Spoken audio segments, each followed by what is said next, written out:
Good evening and welcome to the BS and Beer Show. BS stands for Building Science, of course. Today's topic is a deep dive into dehumidification. A lot of the country, including the Northeast, is hot and humid today, so it's a good day to have this as the topic.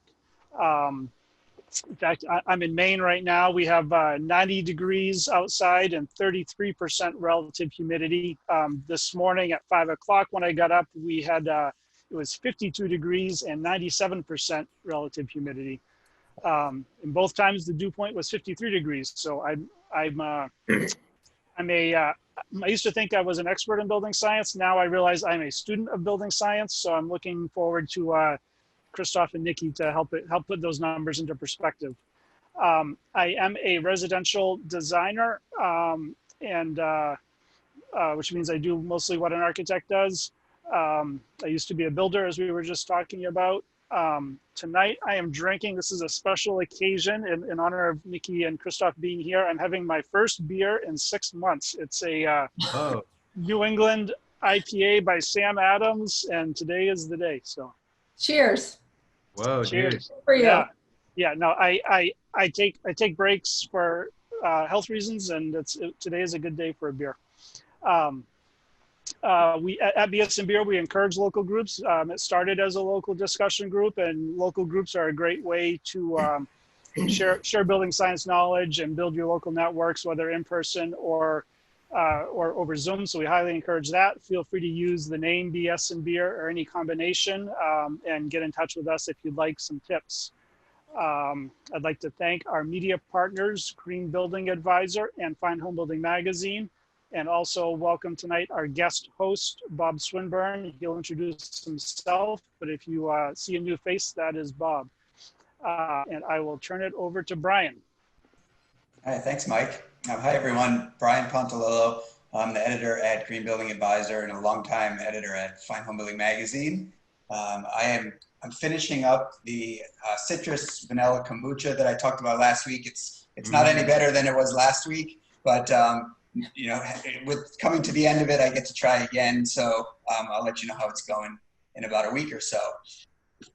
So I'm excited about tonight's topic too. I live in Charleston, South Carolina, where we've actually had a bit of a reprieve the last couple of days from the humidity. But as you can imagine, you know, a few months ago, the weather just turned to hot and humid, and it's just going to be full blast now until probably November. Every day will be in the 90s and incredibly humid.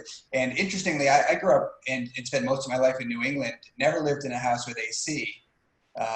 And so I just thought that, and always had hydronic heat. So I just, nice and warm but dry. And then in the summer, you were just hot and humid, and that's the way you lived your life. And so now I'm in an apartment and we have AC. And so not only am I using AC for the first time, but I've realized that sometimes I just need to turn it on, especially just in sort of the short shoulder season that we have. I need to turn it on just to take care of the humidity a little bit. It's not even actually that hot in here, or unbearably hot. So I'm looking forward to learning more about this topic as well. And with that, I'm going to send it over to our new host tonight, Mr. Swinburne. Hey, let's see. I'm Bob Swinburne. I'm an architect in Vermont. You can find me at bluetimecollaborative.com. So background is, after architecture school, I spent, I guess, a 6-year stint as a carpenter. I wasn't very good at it. And then I got back onto the design track. And for the past few decades, I've been doing mostly high performance homes. Also, I seem to have gotten myself involved with a pretty good house crew. Not sure quite how that happened. I'm usually behind the scenes, lurking in the shadows, wearing a trench coat, hiding out in my secret lair, and giving non-GMO candy to kids, you know, that shady sort of thing. But I also have brilliant ideas, such as, let's have a website. So everybody kind of looked at me. And so we have a website, thebsandbeershow.com. Sign up there for emails. And every show gets recorded and put on Green Building Advisor and also YouTube, so you can check it out there. And I think we'd like to encourage more conversation over at Green Building Advisor. after this show. And so I'm here tonight because somebody had a vote and decided that I should co-host. Partly because I know nothing about dehumidification. And they said, oh, great, awesome. So here I am. And in terms of what beverage, so it's like really hot here and I'm in my barn. It's very warm. I just spent like 4 hours hauling rocks and roots, and I realized if I cracked that beer that I was saving, which was a Heady Topper by New Alchemist Brewery, somebody would have to drive me home, which is, I mean, 50 feet away, but still. So I'm drinking fresh water from my well and it's cold. So, and Travis, we haven't actually officially met, so. Hello. Hi, and on to you. Yes, Bob, it's a pleasure to meet you. I have traded email with you, but this is way better, and it also involves beer, so infinitely better. Yeah, I'm Travis Brungard. I'm in Kansas City. Well, not Kansas City proper. I'm actually in Prairie Village, Kansas, for those keeping score, but that is a very near suburb to downtown Kansas City, and it is hot here as well. 90 degrees today, 38% or 38 relative humidity, and the dew point was 63. So I've been sweating all day, and I'm very excited about drinking this BKS Artisan Ales Vacation Island Sour, which now that I know how much Emily dislikes the sours, I make it a point to always raise a sour for the show because I enjoy them so much.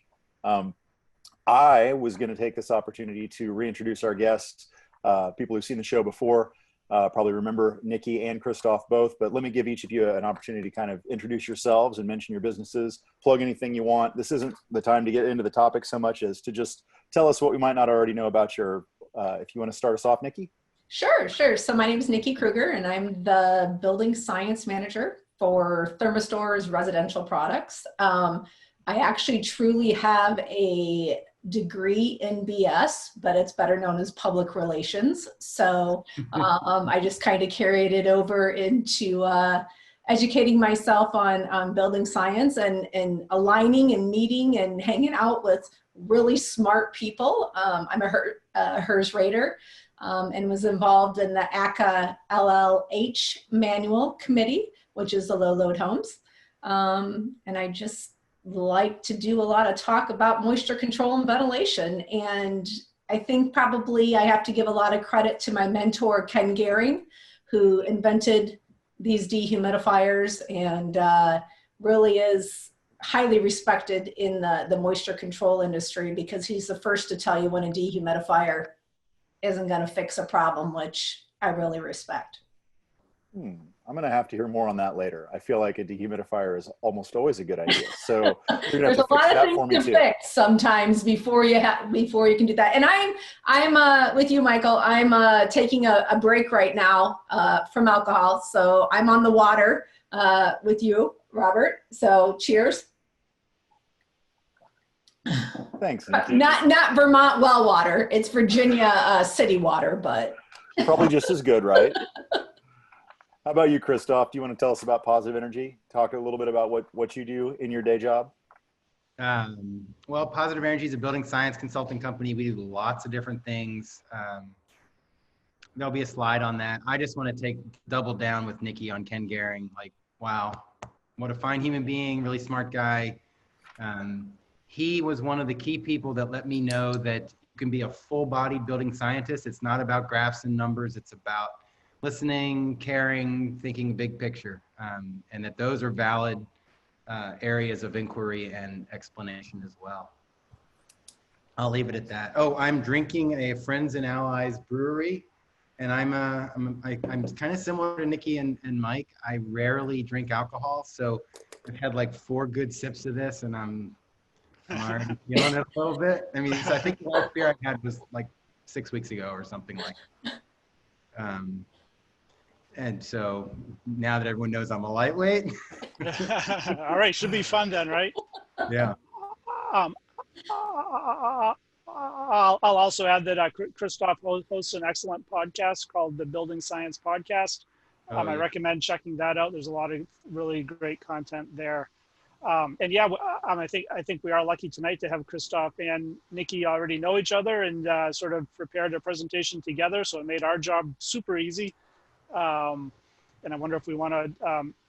Oh no, I'm sorry, I skipped right over. Does Travis have? Do you have a toast plan, Travis? I don't have any poetry or, clever, mildly offensive things to say tonight for my toast. So you would have been fine to skip right over it. I was just going to say that in lieu of understanding dehumidification as a path to comfort, just go ahead and raise your glasses and seek comfort elsewhere. Cheers. Condensation. We're all dehumidifying a little bit right now. I'm doing my part. We're evaporating into the same space, so not really. Excellent. Well, yeah.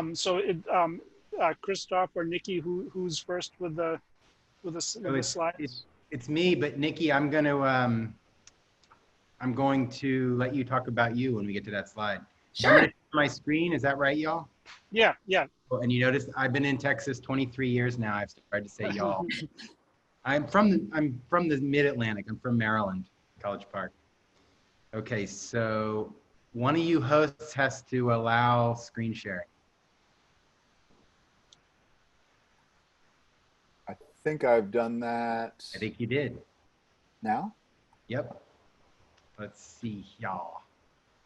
So are you guys seeing deep dive into dehumidification? Yes. Beautiful. Ray, the world is a happy place. Well, it's actually a very painful place. So I'm going to skip past this slide. We're all here to talk about relative humidity, humidity generally, humidity in humans, humidity in houses. Nikki? Sure. So just a little bit more about Thermostor. Thermostor is the overarching company. Ken Gehring invented the ultra air ventilating whole house dehumidifiers in the mid 90s. We also have a whole line of freestanding crawl space and basement dehumidifiers, and that's the Santa Fe line. And for those of you in the indoor gardening industry, you probably are quite familiar with the Quest dehumidifiers. We are probably the leading dehumidifiers in that industry. And you're all over the place, Christoph. Yeah, you had a timer on that slide, apparently. Oh, sorry. And then Phoenix. What's going now? It's yours. Phoenix Restoration Equipment is our restoration line. I thought it was that 4 sips of beer. Could be. I'm playing it now. So basically, we specialize in dehumidification. We're manufactured in Madison, Wisconsin. Our plant is running full capacity right now. We are have not shut down, and we are actually adding staff to our manufacturing right now because we are so busy. Wow. Okay, ready? Yep. I'm going to show you it's on a timer, so I'm not going to touch it. See that? Oh. No, this one's not. And I didn't know how long we'd have to wait. So this is like, do you guys know the McLeamy curve? The everyone engage, everything early. Imagine vertical axis is effort, horizontal axis is time. You really want to move most of the design effort early in the design process. So then it just kind of goes through construction in a very streamlined way. It's called the McLeamy curve. That's kind of what we have here, starting in concept, SD, DDC. We're moving through the design. I want to talk today about the sustainability strategy. All of you guys, what's the invisible force that drives how, and everyone listening too, everyone, the invisible force that drives how you do your job. It's what's your process? What are your stories? What do you think is fine and what do you think is needing help? Like really inside a firm, the mindset of the owners, the mindset of the people that work there is very important. So we're doing a lot of consulting on that. We're very happy to. And then we do mechanical design, which is I think why I'm here today. I also enclosure consulting, a lot of controls work. So like I said, lots of different things, lots of solar and water systems. But now we'll start. So, oh, wow, Nikki, you've got all kinds of cool transitions. So cool. So first we're going to define a few terms here. So relative humidity. It's amazing how 2 words can lead to so much confusion.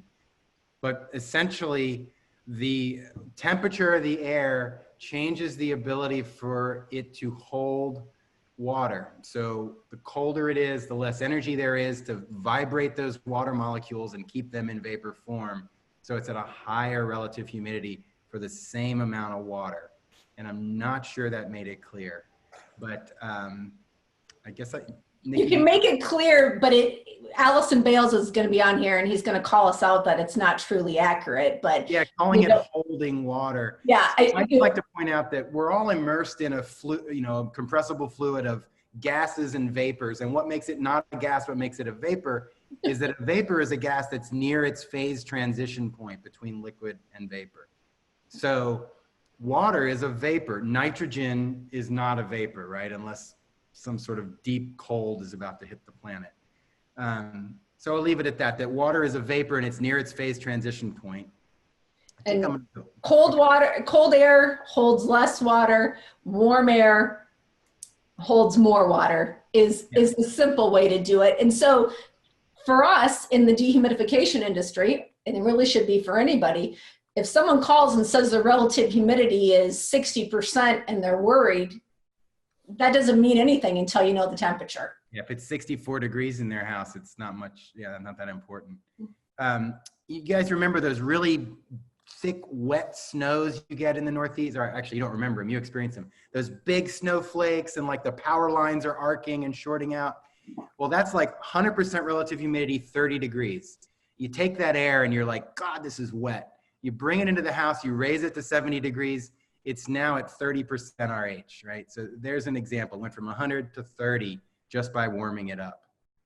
Okay, we're gonna go on. Wow, these cool transitions. So just some definitions and terminologies to make sure that we all understand narrated. The term as we move forward with the presentation. Sorry about that. The temperature your Can you stop it? I could stop it, but I think I just stop it like this. So basically sensible and latent. Sensible is heat, latent is humidity. And we always have that expression, it's not the heat, it's the humidity. Well, obviously it's both, right? The heat heats up our body, the humidity prevents us from transpirating heat off of our body by evaporating sweat. So sensible and latent. Dew point, you want to do this one, Nikki? Sure. I'm actually thinking that maybe you better check some of those other slides for those recorded, because that was for the the home performance conference. But anyways, dew point is really more the absolute measure of the water vapor in the air. So a lot of times, especially in crawl spaces and in attics and duct work and water pipes, that's where we start getting concerned about when that air temperature is going to hit dew point. Dew point is really from a dehumidification side and being in the industry, that is really what we should be talking about more than relative humidity. The challenge is most people don't understand relative humidity enough and then try to get them to dew point, and that's going to take a lot more education. But dew point is where we're going to see water condensing, like when you go outside in the morning and the grass is all wet. Like behind Travis. Yeah, like behind Travis. There you go. Mm-hmm. All right, so now we're going to jump into some of my slides, and then maybe we'll pull out and I'll take off all the recordings or something, Nikki. We can figure that out. Maybe you could look while I'm doing this. I think I'll do that. Okay. All right, you guys, this is it's a well-oiled machine here. Okay, so I think one of the biggest things people think about when they think of indoor relative humidity being high is the M word, right? The four-letter word, the mold word. And if there's one thing that you guys, we're all drinking, right? Or most of us are. So if there's one takeaway I want you to remember is mold is the tip of the iceberg. Damp building microecology is the vast majority of the issues inside a building, right? So it's almost as though if you want to like kind of weed out like a somewhat facile understanding of indoor health and well-being, you're going to hear people talking about mold this and mold that and not a lot of the other players. We'll come back to this very briefly. Another reason to pay attention to humidity is your public is paying attention to health and wellness, right? Health and well-being. This is a big deal, right? Investors, product manufacturers, you guys, we are all well advised to pay attention to what society is interested in. And anyone involved in the building industry, now is the time to think, not past energy, but to combine energy and health, right? People want to save energy. They capital W want to be healthy, right? And the coronavirus situation is just reinforcing people paying attention to their indoor environment. And in fact, relative humidity has something about that. Last thing about the energy and health, dehumidification requires energy, right? So from a strictly energy perspective, it's not a winner. Quick story here to illustrate something. This is the Central Valley of California, very hot, dry climate. There's a hill behind these people, and I've changed their names to protect the innocent. They had a damp crawl space. This guy did a passive house retrofit to save energy. He also inadvertently stopped needing to take his asthma inhalers. He hasn't been on an asthma inhaler, hasn't used it in 7 years since doing an energy retrofit. And he was the youngest of all the kids. He inherited the house. He lived in this house since he was a kid through his whole life. For 68 years, he had asthma. Changed the dampness of his house, changed his air quality. His asthma went away, right? That's not always the case. We can't say that's, it's highly subjective and case by case. But there is a very profound, tangible impact of indoor environments on our health. I'm going to just click through these. This is out of damp microbiomes of the built environment. Oh, there's that beer. So look at the title and then we'll just go through it fast. Associations between human health and exposure to damp indoor environments. So here's a whole bunch of things you don't want to have, asthma, development of asthma, infections, rhinitis. And this is the evidence that supports a correlation or an association between damp building environments and negative health outcomes. And essentially what you can see here, this is a meta study, so a study of studies. The more we study the correlation between damp buildings and health, the more we find strong associations. How could that be? Well, we spend 90% of our lives in fish bowls of our own making, right? That could be a great promise, a great benefit. Wow, how cool that is, right? This is out of the Journal of, what is this? Exposure Analytics and Environmental Epidemiology, right? So just to know, there's a journal on environmental epidemiology. This is out of 2001. If anything, we spend more of our lives in fish bowls of our own making. And what we're doing in there is we're breathing, right? Unfortunately, we tend not to notice we're breathing, right? I mean, some of us are meditators. Maybe we spend some time doing that. But if you did spend all your time noticing you're breathing, that's a little strange. But we are 24/7, 365, 12 to 16 times a minute, pulling air from our environment into our bodies. That air moves deep into our lungs, into our blood. From there, it goes to every tissue and every system in our body. The average human lung has about half of a tennis court worth of area of exposed, that's exposed to the gas on one side that you're immersed in, and your blood on the other. So this exchanger, and by the way, it does include the doubles courts. I had someone ask me about that. It's a lot of area. This is a big component of our body. This is a dominant environmental intake, such that it ends up being about 40 pounds a day, right? And here we live in a society where everyone's all into what they're eating, right? The kale generation, the kale belt, but breathing 24/7, 365, 12 to 16 times a minute, filling this up. So why is breathing such a big deal when there's water in it? Well, there's two properties of water I'm going to touch on here. One is it's a universal solvent, right? It's a polar molecule and it takes things apart, right? It sits on a surface and it's able to take that surface apart. And what is that good for? That means that aqueous chemistry is pretty much the basis for all nutrient intake on the planet, right? This rainforest, your home, everything is based on the living beings in your home, which we're about to talk about, is based on aqueous chemistry. So I'm trying to get you into the why more than the weeds yet, but we'll move toward that. This is really basic stuff. Takes things apart, source of life. This talks about, now we're getting into kind of like the two biggest things when you're talking about breathing all the time. And we're going to talk much more about microbes, not much more, some more about microbes, and then get into dehu. Mold is the tip of the iceberg. We are also taking in a whole potpourri of chemicals with every breath we take if we're not careful, even if we are careful. And in our country, we are the guinea pig. We are the generation that's going to find out whether these products are appropriate to being in indoor environments or not. So when it comes to the indoor environment and the microbial world, let's just talk briefly about microbial. Micro means microscopic. It just means we can't see it. It doesn't mean it's not there. And, you know, biol is biology, right? So it's microscopic biology. So the air you're in right now is loaded with living beings, right? Just completely, every cubic foot of it has probably thousands, if not tens of thousands of beings are coming in and coming out of our body. It's just a normal state of affairs, but we don't notice it. When you go outside, this is called the old friends microbiome.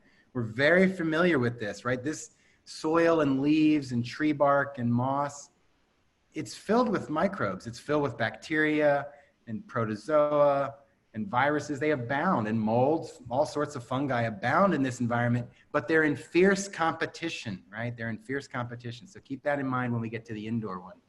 We ourselves, right? You know, like hippos with egrets on them. You have like a symbiosis there. We are microbial symbiotes, right? We couldn't digest our food unless we had bacteria in our guts to do that, right? Our first line of defense, if I get a cut on my hand, are the beneficial microbes on my skin, right?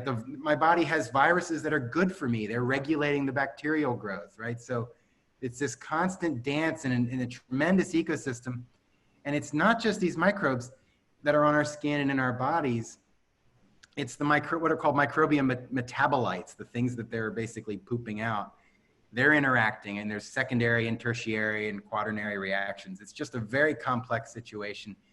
And then when you say, oh, I used to live in the old friends biome, now I'm in this steel, glass, and concrete building, very different sense of competition in the environment. Fungi can go way off the charts in terms of their ability to impact us when they're in an indoor environment versus in an outdoor environment.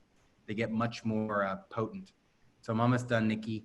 So the tip of the iceberg comment, these are really some of the big players in indoor environment, right? So fungal products, fungal components, apicomplexans. I could go through these actually, but there's just a lot of very significant players in indoor environments that impact our health very strongly. And I'll just say it this way. If you want to think about the key terms to talk about microecology of damp buildings, it's toxicity, allergenicity, and inflammagenicity, right? And I'm amazed I remembered those. So toxicity, allergenicity. So if you have allergies, if you have inflammation, chronic inflammation like heart disease, stroke, arthritis, definitely possible to be caused by damp building environments. Okay. So now you probably have a better sense of this. It's a very complex situation, but we definitely prefer dry environments. So when it comes to drying environments, there's three main ways that we know of. There's, you know, taking a surface below dew point, which happens in vapor compression systems, right? Like the ultra air dehumidifiers. There's the good old desiccants, right? Like that comes in our little packages when we buy electronics, those little desiccant packs. They absorb, you heat them back up, they desorb, right? So this is based on absorption. Very nice, but very expensive and very few available in single phase for homes, right? So big commercial installations, these might make sense. And then there's molecular sieving, membrane dehumidification. Very exciting. In fact, Miguel and I are about to interview someone from TransSolar tomorrow, Pamela Cabrera, about some molecular sieving. But as things stand right now, for the most part, the market-ready, affordable situation is up here, these dew point. There is one technology I'm very excited to install and so I can vet it, and that's direct coil control. If we have a hydronic air handler, we can control the coil temperature directly. Chiltrix has something called dynamic humidity control. It's very promising. It's a bit of a chicken and egg problem here in Austin, right? It's not done, so it's not done. And because it's not done, it's not done. Few data points. Oh, I forgot I have these too, Nikki. So if we don't dehumidify, this is a new house in Texas, like a high-end production home. This is the indoor humidity roller coaster. Black is sensible or temperature. Blue is relative humidity. We're going to zoom in on this one in yellow. This is a normal day for these people. They go to work. They let their temperature coast from 73 to 78. No cooling, no drying. As their temperature goes up, their humidity goes up. But what's almost most important here is look at the floor of their humidity, the low end, right? The low end is consistent, fairly consistent across all these days, and it never gets lower than 61 RH. You want to always stay between 40 and 60, right? Some people say 35 and 55. That's the range. But so let's look at a different home. This happens to be where my family lives. So we let ours coast up during the day. We keep ours at 78 minimum, goes up to 83. And you can see what's happening. We're not cooling, so we're not drying, but the dehumidifier keeps kicking in. So we're right here at 55%. Now, this is probably one of the most important slides right here, just to understand what's going on. Over here, where all these dehumidifier spikes are, we have this thing in Austin called night. And there's less heat at night, so my air conditioner runs. So there's less heat, my air conditioner is running less. Heat starts building up during the heat of the day, the dehumidifier doesn't run so much. It is sampling the air, this down here, it's sampling the air all the time. And I noticed it here, 10 watts, right? It's sampling the air, gets to be night again, and the dehumidifier will start running again. This is a graphical illustration of why dehumidification systems and cooling systems are different. They respond to different signals. The coils that need to accomplish this sensible and latent exchange will be made physically different, whether I want more sensible or I want more latent exchange. So it's really not a great idea to say to your cooling system, please also be my drying system. So here's the bomber one. Everyone's like, oh yeah, but how much does it cost to run that dehumidifier? So now these are days. Each one of these bar charts is a day. This is 1, 2, 3 kilowatt hours. So let's say 2 kilowatt hours is the average. It's actually, I think I did the math. It's more like 1.4. But if we say 2, here in Austin, 10 cents a kilowatt hour, right? So 20 cents a day, $6 a month, $72 a year. You know, and this is based on this house with this infiltration and this climate. But still, right? So if you hear someone say to you, oh man, it's super expensive to run a dehu, I haven't seen the data to support that yet. Well, and there's ones out there that are really expensive. You just that's true. Yeah, and different manufacturers. And if you set it at a very low set point, like to go between a 50-degree set point and a 55-degree set point, you significantly increase the runtime for the dehumidifier. All right. So we're talking about why cooling systems have become, if anything, only less appropriate over time. So I'm going to continue and I'm going to share my screen. Oh, good, because you've deleted the things. Well, I'm hoping. Do I need to unshare mine, or did that automatically happen? I think I just automatically did it. Okay. Can everybody see the same slide that you had up? I do. Advances in low, sensible load homes. So what's important to understand is how our homes are changing, right? So a lot of times I talk to people, architects, builders, homeowners that say they have a high performance low load home, and the reality is they have a high performance low sensible load home. It typically does not mean that it's a low latent load home. And we've done a lot of advances in our building: continuous insulation, airtight construction, better windows. Now, mechanical ventilation, depending on the time of the year, will add for sure to the sensible most likely, and it can add to the latent as well. And then ducts and conditioned spaces, which I kind of argue where we have that straight line against latent cooling load. The reality is when we put ducts in conditioned spaces and we tighten up our ductwork, all that leaky air that was escaping into our attics and running our air conditioner a lot longer and really dehumidifying a lot better really isn't taking place anymore as well. But we know that even code is getting us to the point where we're getting to be much tighter homes for sure.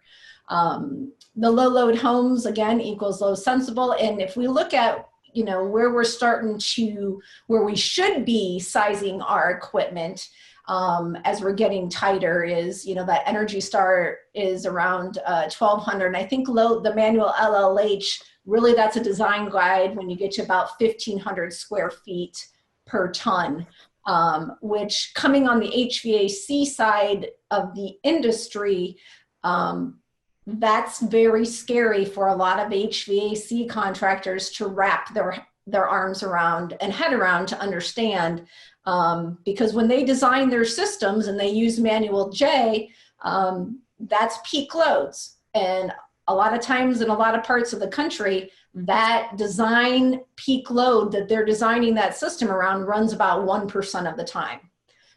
So we got to think about all the other times that we're not running at peak loads, how we're going to handle the comfort and humidity in that home. So the ultimate goal in every energy efficiency green building program is to tighten up that envelope and reduce the HVAC runtime to save energy.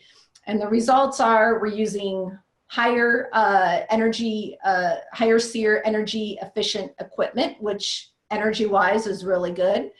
Our buildings are running more a lot in partial load to no load conditions, even in hot, humid climates.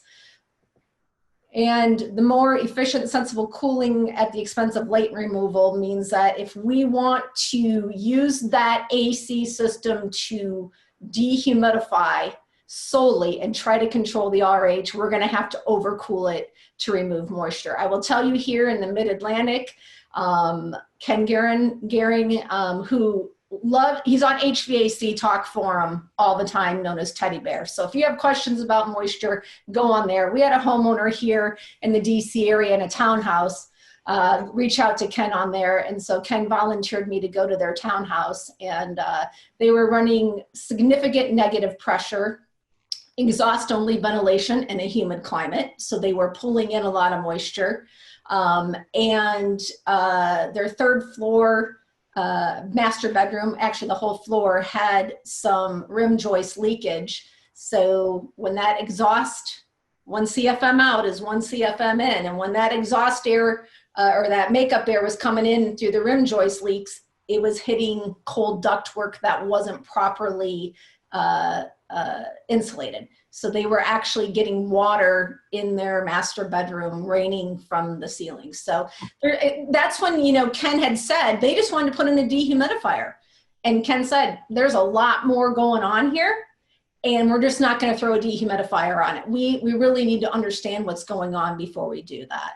So if you're designing for code, the minimum that you can set that manual J for is 75 degrees according to the 2018 IECC. So I know a lot of people in humid, hot climates can't even fathom keeping their house at 75 degrees or above that. But the reality is when you control the relative humidity to 50, 55%, you can actually increase that thermostat a couple degrees and be just as comfortable by using an energy efficient dehumidifier to control the moisture versus an air conditioner.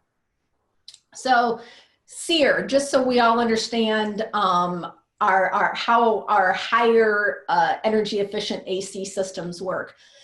They have larger coils than our traditional older systems, and they're very energy efficient at getting to a cool temp quickly, which means less runtime, because again, our AC systems are trying to get to that thermostat temperature. That's the whole comfort center, is that thermostat. So that's what it's trying to get to, is to that sensible thermostat.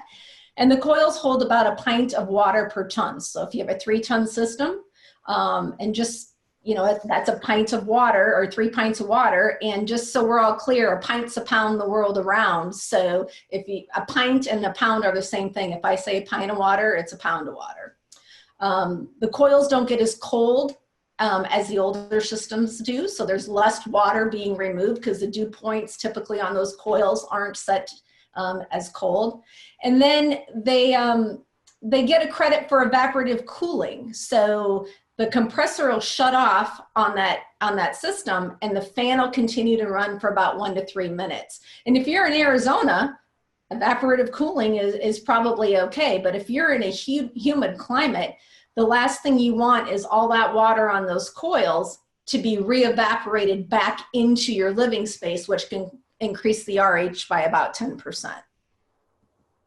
So one thing that we need to understand is sensible heat ratio. And this is really important in understanding when you're picking out equipment for the home, is understanding the sensible heat ratio. And the sensible heat ratio is basically how effective that piece of equipment is going to be at removing moisture. So how much of the time is it spending on trying to get to a temperature how much of its energy, BTUs, and how much is it trying to remove water. So, and it correlates here.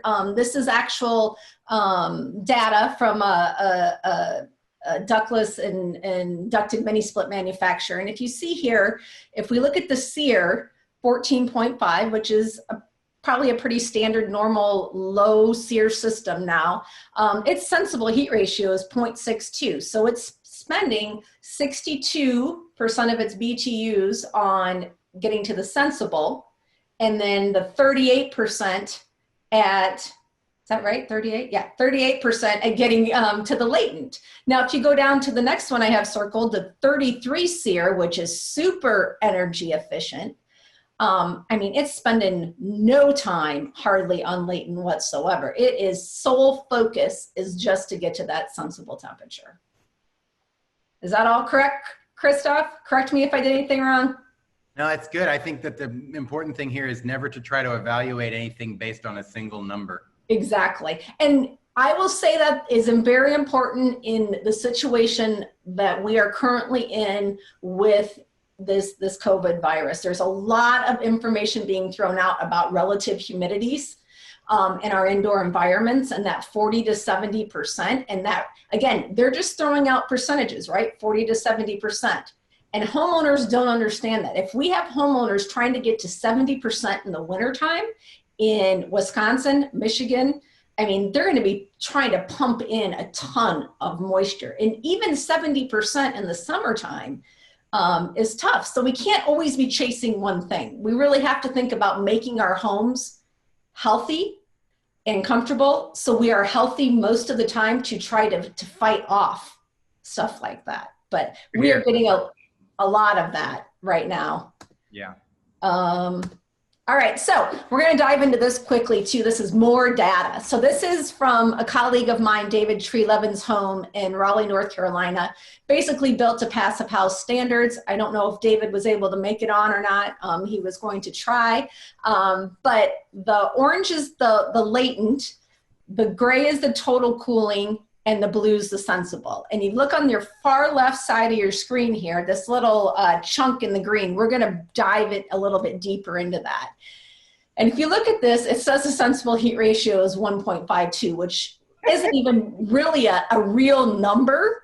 But if we look at what's happening here, if we look at fire, it's humidifying. Basically, we have at 10:09 at night, we started to cool and we ran till about 10:14. So we've got about 5 minutes of runtime on this ductless mini split, which I got to tell you is becoming more and more common the tighter we get if we're not sizing our systems correctly. So what happened is, if we break this down, if you look at the very bottom, we're actually cooling with humidification. All the water that was on those coils was actually blown back into the air in his house. So if we go to this green chunk here and dive into a longer run time, you can see that our sensible heat ratio is 0.65. So we're getting about 45 minutes of runtime, which is allowing us to actually load the coils, which typically can take, ASHRAE's chart is about 14 minutes till you get effective dehumidification on our systems. Water on the coils and then water going down the drain, which is what we want. So that just kind of shows you how these systems work and how the water removal is effective when we run. So and what's important to remember, and kind of what we've talked about a little bit, is, you know, our sensible loads can change drastically throughout the day. We can be at, you know, 74 degrees in the morning outdoors and the 98 in the afternoon, but our dew points are staying the same. The moisture in the air is actually not changing. It's staying the same. And so we need to think more about how we're going to address removing that moisture different parts of the day when we have different things going on with our HVAC system. So this is a slide that Mike Barsick from South Face uses in a lot of his presentations and let me borrow. But if we look at Atlanta, Georgia, what we can see in those first data points there where we have 70 to 75 up to the 80 to 85 is basically 83% of the time Atlanta's in partial load conditions. And if it were to take their design temp, which according to Manual J is 92, they're running about 6%, if that, at peak load conditions. And again, that HVAC system has been designed to control the comfort of that home for 6% of the time. So it's challenging to do that without having some form of dedicated dehumidification. And we're going to show a little bit here with the different technologies and how they perform right here. So NREL has a free software program called BOPT. And again, my colleague David pulled this from me. But we put in an 1,800 square foot home built to code in Atlanta, family of 4, living in this house, and these are the different systems that we simulated to control the humidity in this home in Atlanta. So we got just traditional 14 SEER, then we have a 14 SEER with a 70-pint dehumidifier, 18 SEER, 18 SEER with the dehumidifier, and then 22 SEER. And I always get from everybody that variable speed should be able to control the humidity. And what we need to remember is that you have to have a load, first of all, and typically it is the higher the SEER, the higher the sensible heat ratio. So it's really focusing on getting to that temperature, and we need some delta on our coil to really remove that water as well. So as you can see here, when you add a dehumidifier, and if your goal is to be at 50% relative humidity, adding a dehumidifier to the system is really the only way that you can ensure that. And our houses, we can simulate and we can model all we want. Houses work until you put people in them. And I don't control the thermostat the way my husband controls the thermostat. So if you're counting on people to, and I've been involved in some called in with for architects that are in litigation because the people aren't living in the home like they designed them to live in the home. And that's always going to be the case. People just don't live in the homes like we think. So we say that homes in green grass climates are going to need dehumidification. So typically, you know, up into Minnesota, Wisconsin, all the way over to the East Coast and down. At some times during the year, you're going to need dehumidification. We get high dew points up into Maine, Wisconsin. We might not get the temperatures to be able to run the AC like you do, which again, that's going to hurt us more than be a benefit, but we just might not run in those conditions as long. But this is last October. Ken Gehring likes to do these dew point maps and send them out. And so last October in this circled area, and you can see the middle there, is that, am I hitting Kansas there, Travis, I think? Yeah, you got me right there. Yep, yep. Little green circle right in the middle. Yep, high dew points. And if you were bringing in 100 CFM of fresh air, you were going to need 1 to 6 pounds of dehumidification an hour. And typically, October 6th, we're not running a lot of air conditioning, but it's wet, right? So I love seeing these maps from him. And I check dew point maps, of course, every day. It becomes addictive. And then our good friend Kimberly Llewellyn from Mitsubishi put this chart together and has given us permission to use it. But this is basically partial load condition hours, where it's 50 to 80 degrees and a dew point that's greater than 55 degrees.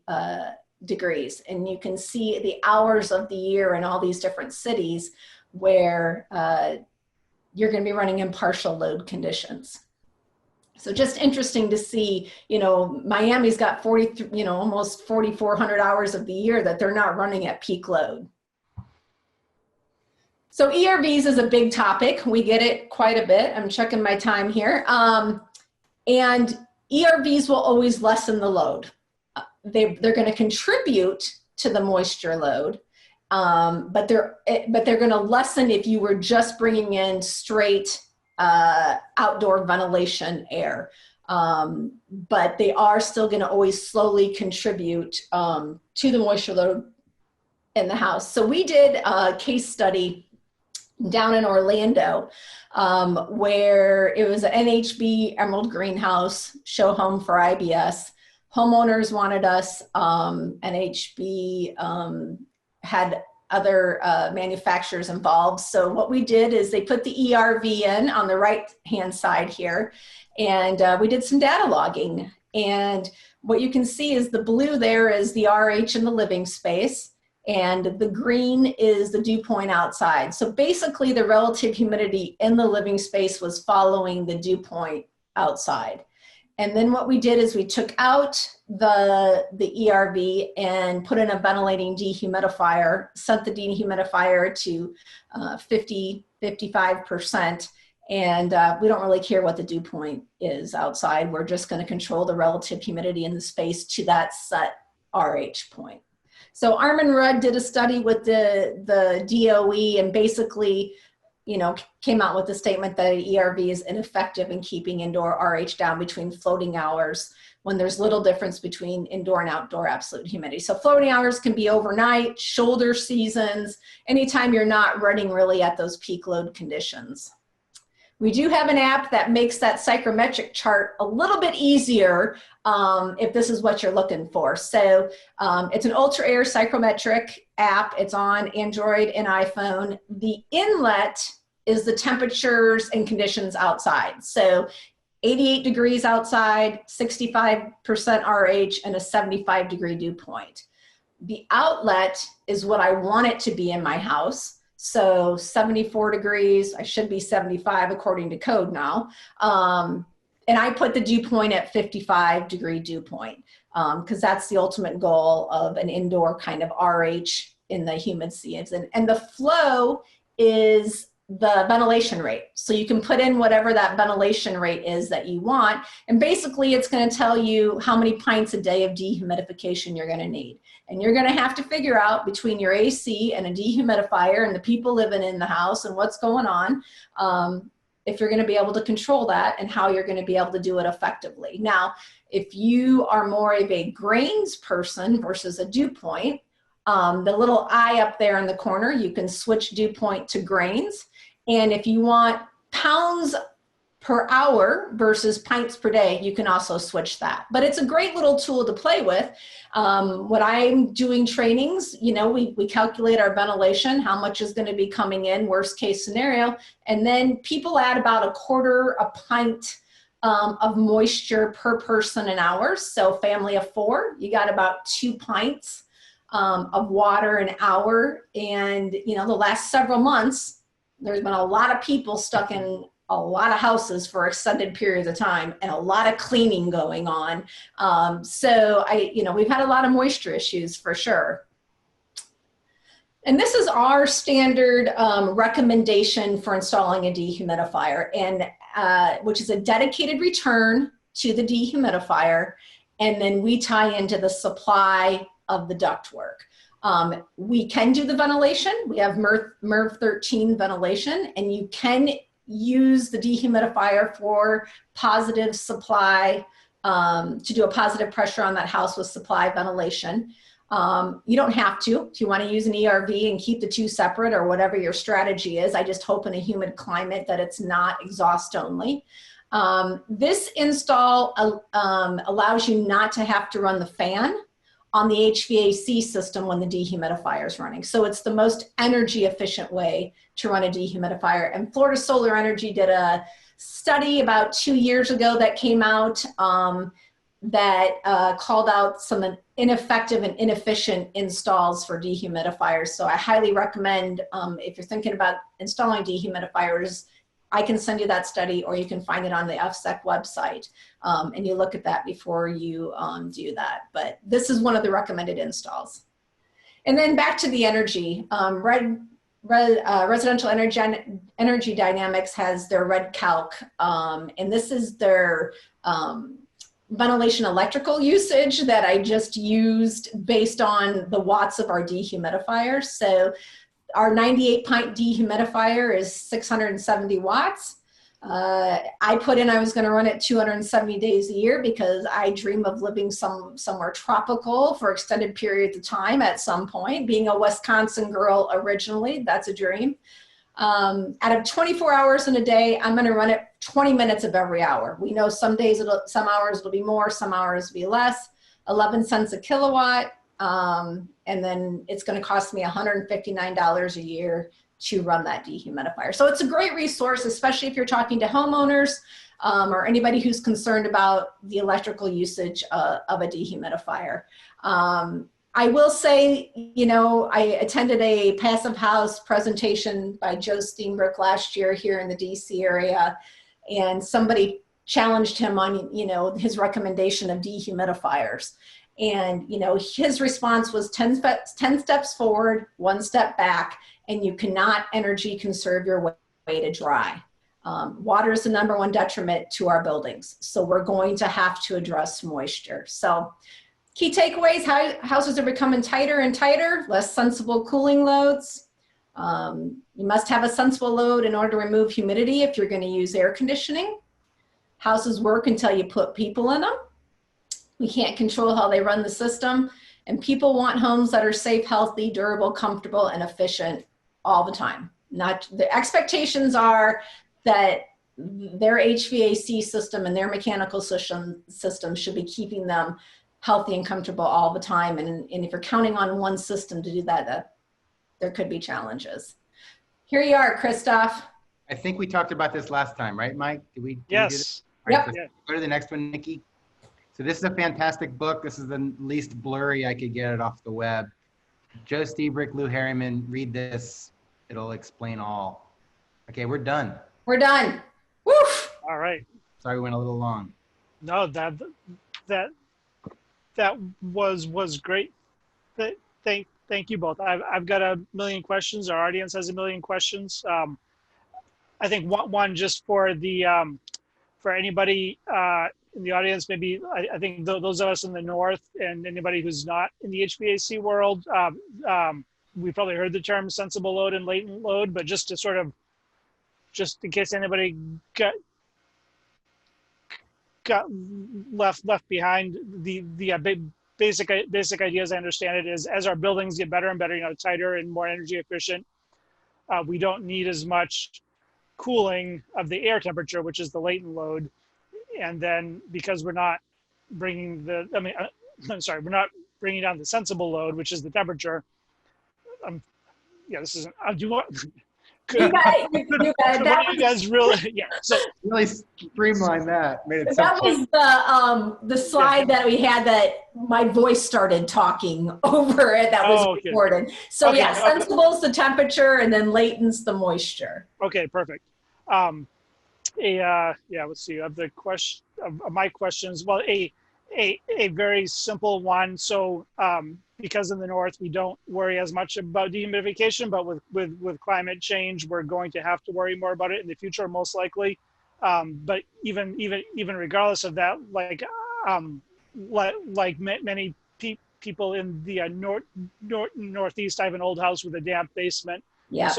So I needed a dehumidifier down there. So this is you guys talked very, very excellent theory and high level. This is a nuts and bolts, what should I do sort of question. I priced out a Santa Fe dehumidifier for my basement. I said I'm not ready to go there yet, so I got a cheapo, $350 one at Home Depot. It's doing the job for 3 years or so. I don't know how much energy it uses. I haven't done any of the math on it. I don't even know how to do a lot of the math for this. Why, for somebody like me, with the damp basement, I need to, it probably runs 6 months of the year to keep it at around 60% at 65 degrees, say. Is that a terrible idea? I mean, this isn't a sales pitch, but just, is that terrible? What is different between that and Santa Fe or another high-end dehumidifier? What are the mechanics or efficiencies? Sure. Well, First of all, depending if Made in America is important to you or not. You know, so Madison, Wisconsin versus, you know, slow boat from China. And we have a 6-year warranty on our dehumidifiers.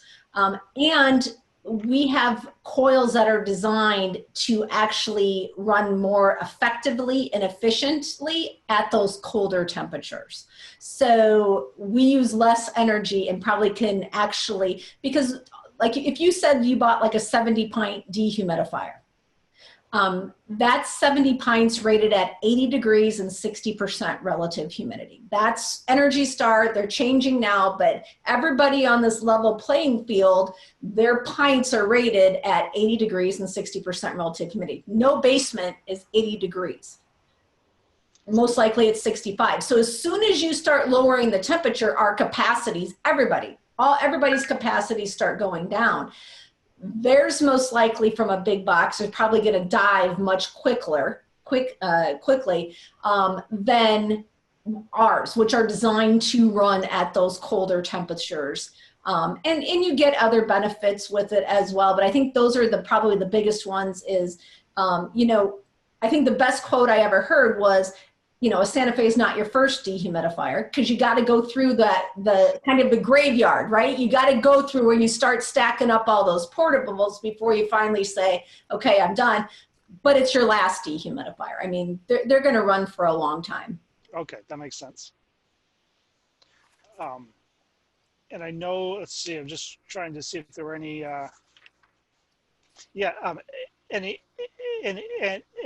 any other hosts have a question for these guys? I've got a page of them, Mike. Yeah. Go ahead, Brian. Well, I'd like to, and I don't even know if I can frame this question well, but I'd like to ask a question on behalf of a lot of people who post on GBA. And Christoph, you were early in the presentation, you started to talk about, well, you did talk a lot about relative humidity and or moisture in homes and health issues, and you didn't say so much about durability issues in the home itself, which is also certainly a concern.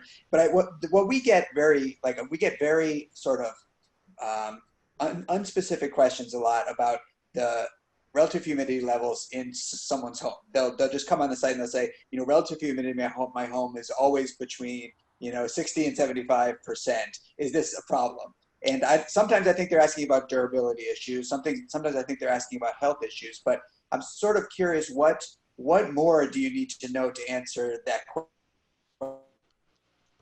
Well, is this a problem? Mm-hmm.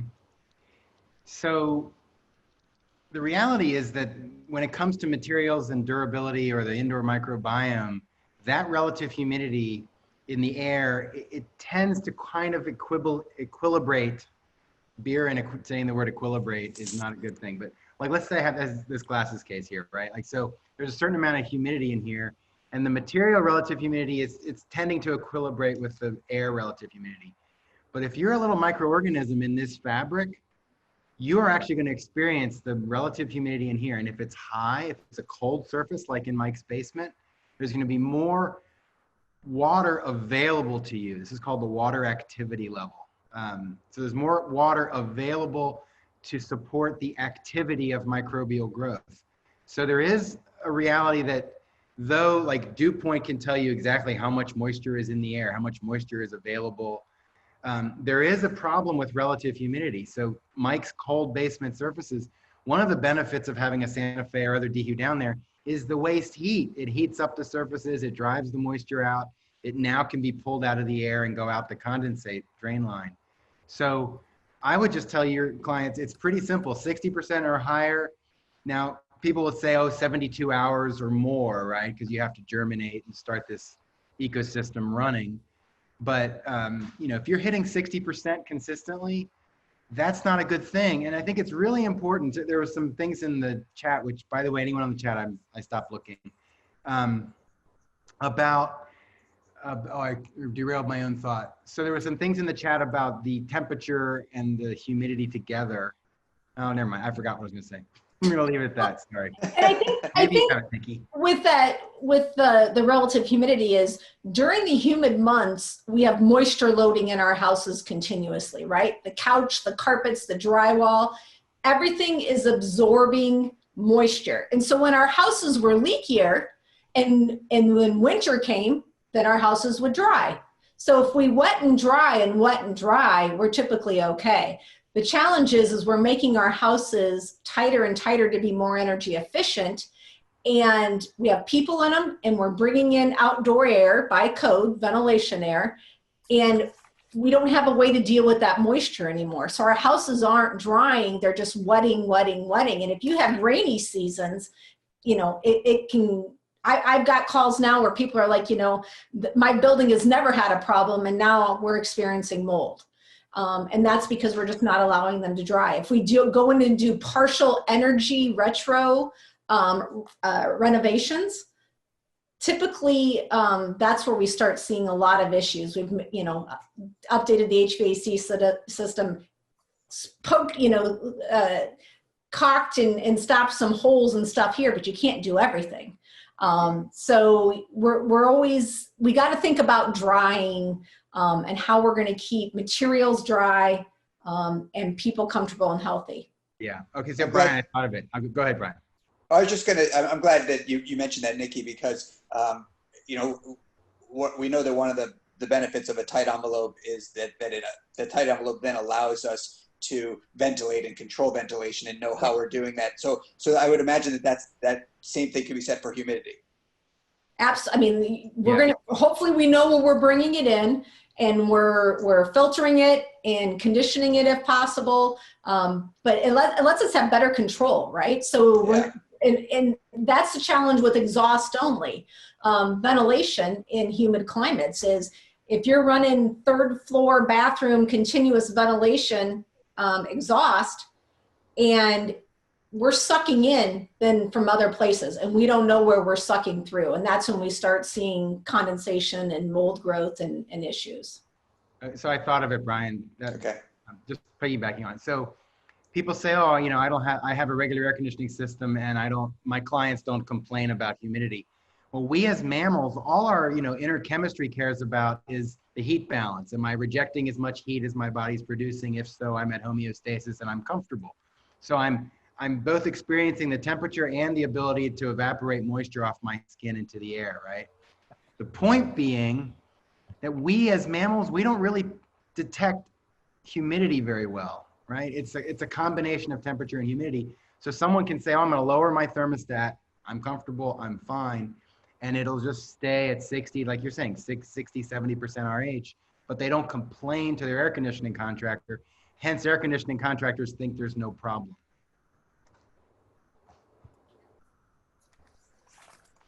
Go ahead, Travis, it's your turn. Well, I'm all over the place on this page of questions I have for you, but I guess I feel like there's an important starting point that we could help people out with if we just can tell them right up front, and this would apply to a new home and an existing home, you know, certain relative humidity numbers were thrown out, you know, 35 to 50 is a good healthy range. Did I hear that correctly? Yeah. That's safe and healthy? Yeah, ASHRAE is about, I mean, when it comes to health, they have a chart, and about 50% is the recommendation. Yeah, I think ASHRAE says 30 to 60, but 30 to 60. It typically gets to be 40 to 60 when you bring viruses more into it. Mm-hmm. And I guess, is there a universal standard of comfort? Because I find myself extremely uncomfortable at 60% humidity. And I would like very much to be closer to 30, but I also don't want to be unhealthy. And I know someone in the chat was asking very specifically about existing homes. I think we could do our viewers a service if we said, this is how you know if you need dedicated dehumidification equipment. You get this monitor, you know. I honestly don't know. Why don't you guys fill us in? What's the right way to find out if I need this? So I would say that if you go off of the ASHRAE comfort design and manual J, I think it's typically 50% is what you're designing. That's the target that they have, like 75 degrees and 50% relative humidity. To know if you need a dehumidifier, yes, you should be having some sort of humidistat. But that's not, I'm not going to say that's going to tell you you need a dehumidifier. That's going to tell you that you got a humidity problem, and that you need to contact a home performance contractor, or, you know, somebody who can look at the total picture and say, okay, we've got a lot of air leakage. We've got to figure out a way, you know, to tighten up your house as much as possible. If your AC system is, you know, 2 times oversized, by the time you do something like that, it's probably going to be 3 times oversized. So then a dehumidifier really might be the most economical solution to help with that humidity. But I would say you monitor your relative humidity at what temperature you currently like it in the house, and then you contact someone who can look at the full picture. I mean, I want to sell you dehumidifiers, but at the end of the day, I want to make sure it's successful. I don't want you to be upset.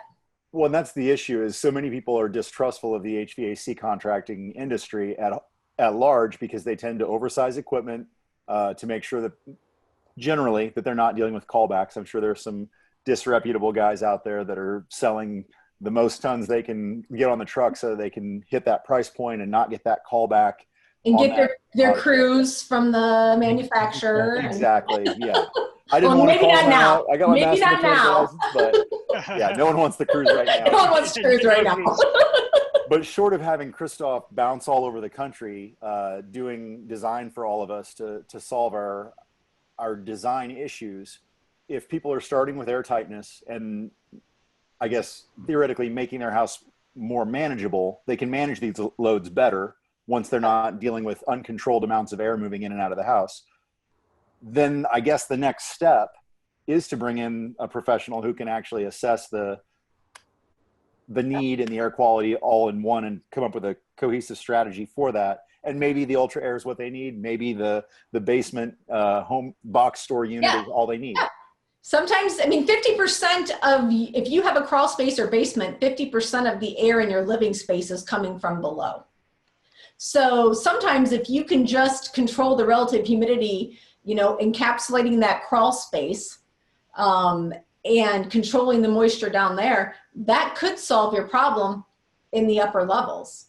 But, you know, and people need to look at how they're living in their houses. You know, I mean, if you're growing stuff you shouldn't be growing, it's going to contribute to the moisture load.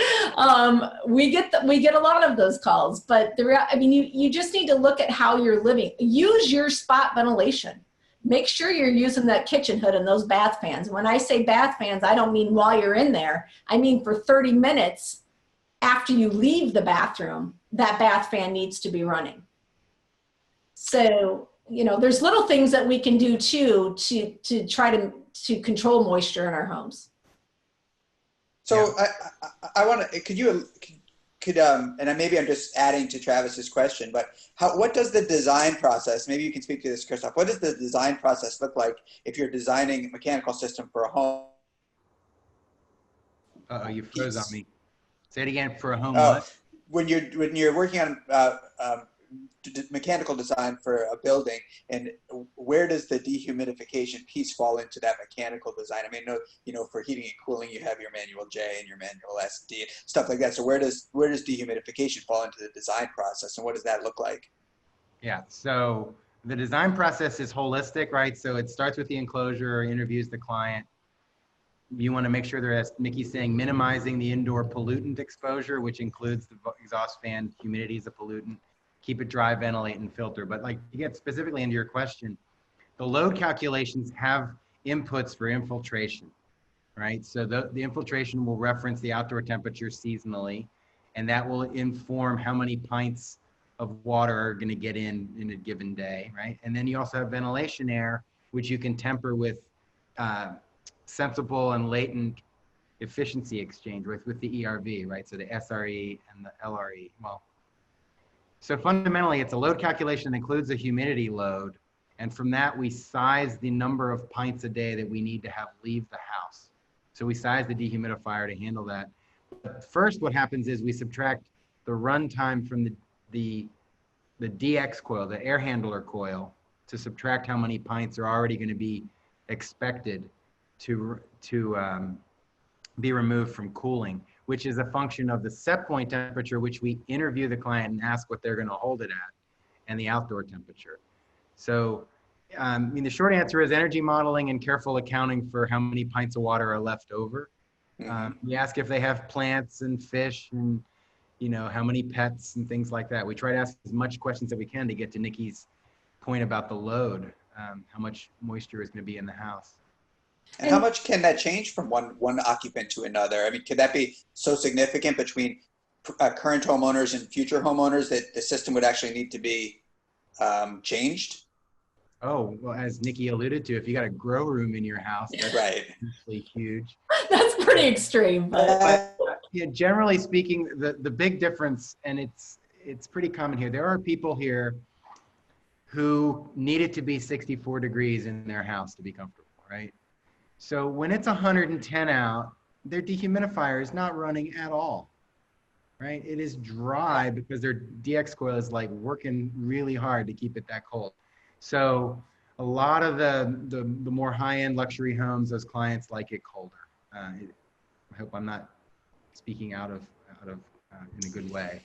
But I think, you know, they also they'll be really cold if they control the RH actually. Yeah. You know what I mean? So sweater. And it's hard to design a system to get to 64 degrees. I mean, that's it's nearly impossible. I can tell you how to do it, but it's nearly impossible. Yeah. I mean, we have a wine room. Yeah, we have production builders in Texas right now that are asking us to size dehumidifiers based on the overall latent load, because they are getting into litigation issues with homeowners not actually running that their AC system the way that they should be.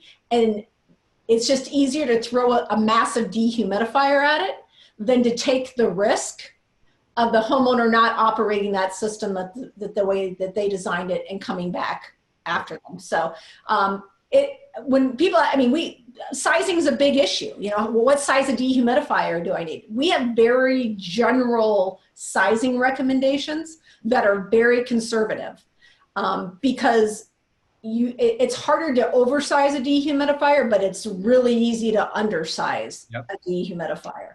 So in Manual S on page 49, there's about 8 to 10 pages on how to size a dehumidifier in the ACA Manual S. And basically they go off of latent loads. Yeah, and the reality is that a dehumidifier, I mean, like your Sensible, like your air conditioner, it runs based on the set point target, right? It doesn't keep running and over dry. So if you oversize your dehumidifier, it's not going to necessarily mean you've got that much more energy use for your dehumidifier. Yeah, it takes 1,054 BTUs to remove 1 pint of water. So that doesn't change. It's the same amount of energy to remove a pint of water. Yes, and it's huge CYA. I mean, you cover your ass, right? It's huge. Yeah, it's huge. Trim, comfort, health, so many different things. You mentioned earlier, how can you tell if your house is too humid? If you've got dust clumping on your supply diffusers or return grills, chances are it's pretty humid. That dust clumps because there's humidity there to clump it together. Oh, it's interesting. We had an interesting question in the chat box way back. Yeah, there's lots of them. Exactly, lots of them. But and this may not have broad interest, but just it interested me. Can you just go over quickly, like what is radiant cooling? Is it good, bad? What are things to worry about when you're talking about radiant cooling? Or I guess first just quickly describe what it is, and then what are pros and cons? I try to make it really quick. So basically, air conditioning is aptly named. I'm conditioning the air, and as a side effect of conditioning the air, I control the surface temperatures around the occupant, and the primary experience of an occupant are the surface temperatures around him. Like Robert, he's probably got under a hot metal roof up there, and he's experiencing radiant heat being sent to him, infrared heat, right? 400 nanometers or so. No, 700 nanometers. The sun went down. It's really nice here right now. Right behind you. So radiant cooling, it would be in the ceiling typically. It could be in a wall. But basically, it's a surface cooler than you, so you radiate heat to it, you shed heat to it, and your homeostatic balance says, I have shed heat. I'm comfortable, right? We don't really need, like air conditioning. Conditioning for human occupancy is drying, ventilating, and filtering. You don't have to cool the air or heat the air. You can cool and heat the occupant directly by radiant surface exchange. I'll stop there. But isn't the downside if it's too cool, then you'll get condensation and all the bad things? Oh, you have a that go with that. dehumidifier, and the radiant system will be interlocked so that it won't go below dew point. I mean, theoretically, that's how they're. Okay. So the radiant cooler still goes with a dehumidifier, and you have to. Absolutely. Oh, absolutely. Okay. Yeah. Just in the north, we just generally don't worry about all this stuff too much yet, but it's yeah. But we had a question asked two different ways. Same question that I think is interesting, and that's about getting the where the condensate has to go, and in the question, it's got to get out of the house. Past the P-trap, out. Right. So if it's the common strategy of putting a dehumidifier in a basement and putting the water into a sump is not going to be that effective. Well, if it's a sealed sump, it should be. I mean, yeah. Cold, so it's not going to evaporate a lot. Yeah. So a sealed sump, a lot of times where we see them tied in is to the condensate with the HVAC system. So an air conditioner, they tie it into the condensate for that. If it's a crawl space, code says drain to daylight. So a lot of times they can just stick it right outside the house. But again, you want to get it away from the foundation as much as possible. And there should be a trap. Mm-hmm. Absolutely. Yep. But yeah, we can tie in with lots of different, the condensate lines and drains and sumps.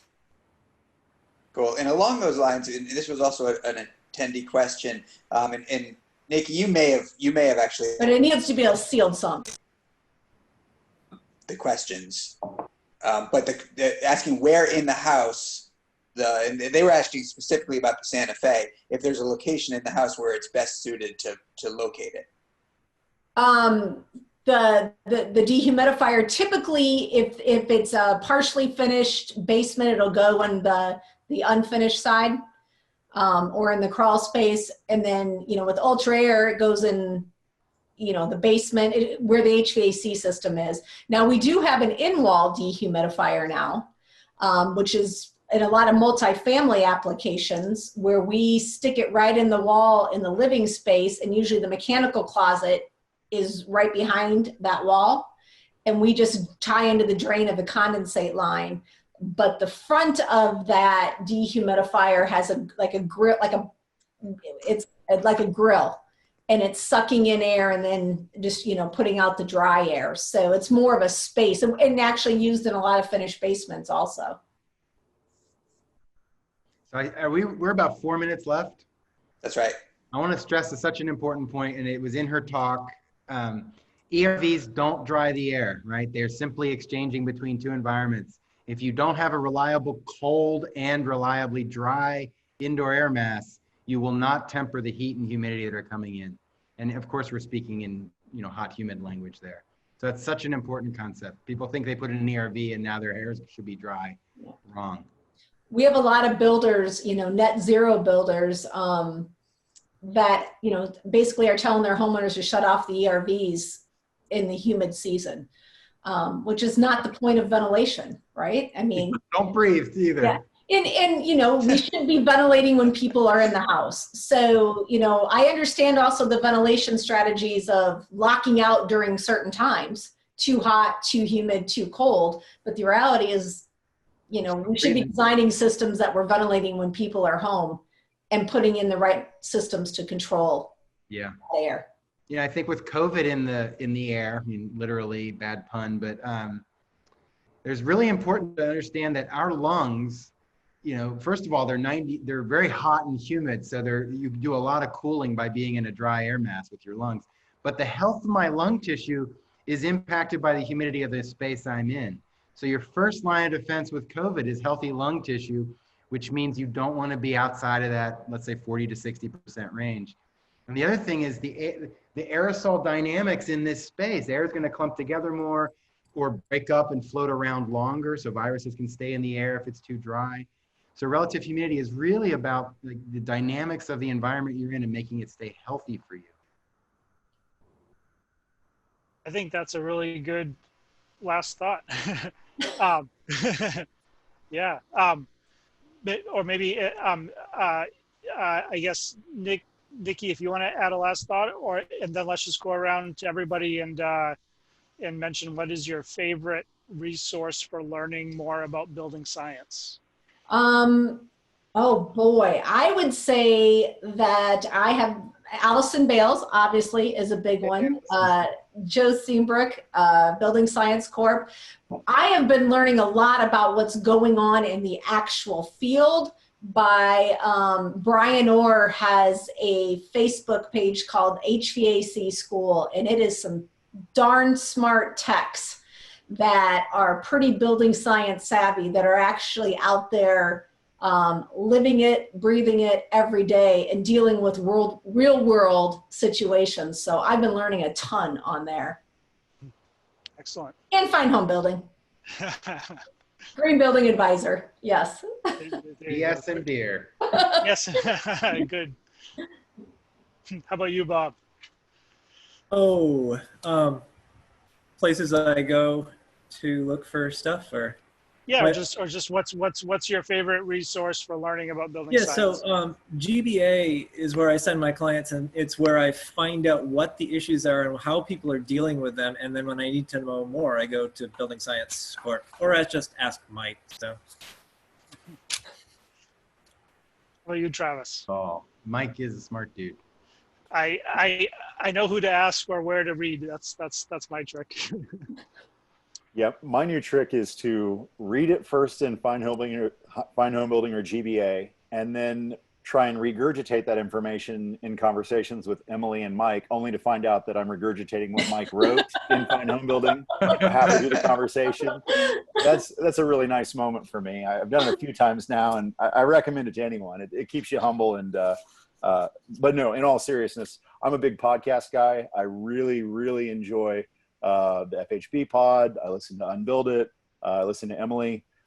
There's definitely positive energy. There's no shortage of great ways to get the information that we need. And then to be able to sit down and talk to professionals like Nikki and Christoph and to actually have it hit home is so valuable. So I'm really grateful to both of you for joining us again. And of course to Brian at GBA for putting this together. Hey, Brian. Very much appreciated. Thank you very much. Thank you, guys. Yeah. All right. Yeah. Thank you. Have a good night, Great show. everybody. Thanks, everyone. Thank Thanks you. again. Bye-bye.